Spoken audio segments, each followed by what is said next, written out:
ایک اور مسئلہ پوچھا گیا کہ بطور خاص انہی دنوں میں یہ مسئلہ پوچھا جاتا ہے، جرابوں پر مسح کرنا کیسا ہے؟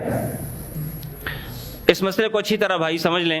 جرابوں پر مسح کرنا قرآن اور سنت کی روشنی میں بالکل درست اور جائز ہے، اور اس کی بہت ساری دلیلیں ہیں۔ صحابہ کرام کے اپنے اعمال، ان کی زندگی، مثال کے طور پہ اللہ کے نبی صلی اللہ علیہ وسلم ہی کی زندگی میں ایسے کام کیے گئے ہیں جو صحابہ کرام نے جرابوں کے اوپر، جوربین کے اوپر مسح کیا ہوا ہے۔ سنن ترمذی میں امام ترمذی رحمۃ اللہ علیہ نے یہ روایت نقل فرمائی کہ ان النبی صلی اللہ علیہ وسلم مسح علی الجوربین والنعلین، اللہ کے نبی صلی اللہ علیہ وسلم نے جرابوں اور جوتوں دونوں کے اوپر مسح کیے۔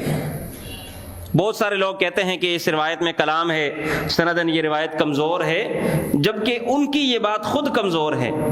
صحابہ کرام کا خود کا عمل اس بات کے لیے شاہد اور گواہ ہے کہ یہ بات اللہ کے نبی سے، اگرچہ یہ روایت کچھ کمزور ہے لیکن صحابہ کرام کے ان اعمال کی وجہ سے اسے تقویت ملتی ہے۔ اور اگر یہ بات صحیح ثابت نہ ہوتی اللہ کے نبی سے تو صحابہ کرام کیوں کر یہ عمل کرتے؟ ایک بالکل صحیح روایت میں اللہ کے نبی صلی اللہ علیہ وسلم نے، جو کہ امام ابو داؤد رحمۃ اللہ علیہ نے نقل فرمائی، کچھ صحابہ کرام کو جہاد کے لیے بھیجا۔ جس علاقے میں وہ گئے تھے سردی بہت زیادہ تھی۔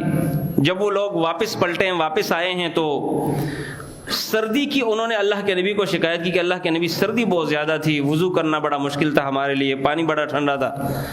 اللہ کے نبی صلی اللہ علیہ وسلم نے انہیں حکم دیا ان یمسحوا علی العصائب والتساخین، یہ کہ وہ عصائب پٹیوں کو کہا جاتا ہے اور تساخین تسخان کی جمع ہے، ہر وہ چیز جس کے ساتھ پاؤں کو گرمایا جاتا ہے، بھلے وہ اون سے بنی ہوئی وہ چیز، بھلے وہ چمڑے کی بنی ہوئی ہو، بھلے وہ دھاگے اور تار کی بنی ہوئی ہو، یا جس بھی دھات سے ہو، یعنی ہر وہ چیز جس کے ساتھ پاؤں کو گرمایا جاتا ہے، اللہ کے نبی صلی اللہ علیہ وسلم نے صحابہ کرام کو حکم دیا کہ آپ اس کے اوپر مسح کر لیتے۔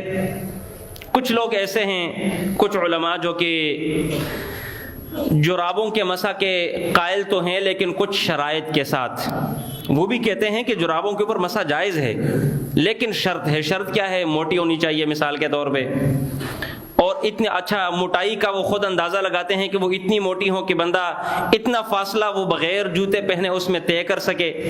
پہلی بات تو یہ ہے کہ یہ شرائط انہوں نے اپنی طرف سے لگائی ہوئی ہیں، اپنی طرف سے، قرآن اور سنت میں ایسی کوئی شرط نہیں۔ دوسری بات یہ ہے کہ بالعموم سردیوں میں جرابیں تھوڑی دیر کے لیے ہم یہ مان لیتے ہیں ان کی بات کو کہ وہ موٹی ہوں، تو سردیوں میں لوگ کون سی جرابیں پہنتے ہیں؟ پتلی یا موٹی؟ موٹی پہنتے ہیں تاکہ پاؤں گرم رہیں۔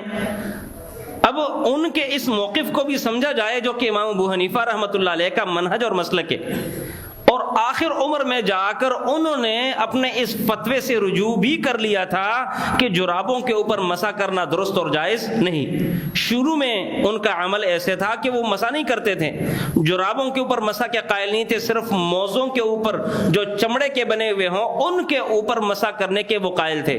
لیکن آخر عمر میں ان کے ایک شاگرد انہیں وضو کروا رہے تھے، پانی ڈال رہے تھے، اور انہوں نے جرابوں کے اوپر مسح کر لیا۔ تو شاگرد نے کہا کہ استاد جی آپ آج تک یہ فتویٰ دیتے رہے کہ جرابوں کے اوپر مسح نہیں ہوتا، جبکہ آج آپ نے جرابوں کے اوپر مسح کر لیا۔ انہوں نے کہا ہاں، آج میں نے وہ عمل کر لیا جو آج سے قبل میں یہ عمل نہیں کرتا ہوتا تھا۔ اب اس کی وجہ یہ ہے، دیکھیں علماء ہیں، کئی مرتبہ ایک مسئلے کے اوپر ان کا ذہن نہیں کھلا ہوتا، انہیں سمجھ نہیں آ رہی ہوتی، اور وہ بات انہیں صحیح طرح سے وہ سمجھ نہیں پا سکے ہوتے ہیں، تب تک وہ مسئلہ یوں بیان کرتے ہیں، لیکن بعد میں اللہ تعالیٰ انہیں سمجھ دے دیتا ہے، ان کا ذہن کھل جاتا ہے اور اس مسئلے کو وہ سمجھ جاتے ہیں۔ اور یہی اہل حق علماء کا شیوا ہے۔ غلطی ہو جانا، کمی رہ جانا، کوتاہی رہ جانا، اجتہاد میں کسی بندے کا خطا ہو جانا، یہ بالکل علماء اور مفتیان کرام کے ساتھ جڑی ہوئی بات ہے۔ امام البانی رحمۃ اللہ علیہ کی ایک کتاب ہے تراجعات الالبانی، اتنی موٹی کتاب ہے۔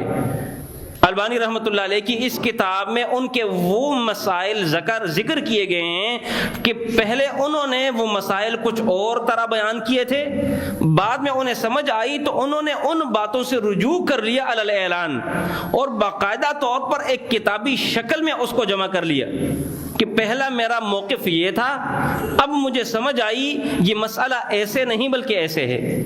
تو تو لہٰذا امام ابو حنیفہ رحمہ اللہ تعالی جو کہ امام اہل السنہ والجماعہ ہیں، ہمارے ہم سب کے امام ہیں، ہمارے لیڈر گزرے ہیں، انہوں نے مطلب دین کے بہت ساری خدمات کی ہیں. اللہ تعالیٰ سے ہم دعا کرتے ہیں کہ اللہ تعالیٰ ان کے جہود کو قبول فرمائیں. تو ان کا بھی آخری عمل جرابوں کے اوپر مسح کرنے کا تھا، نہ کہ انکار کرنے کا.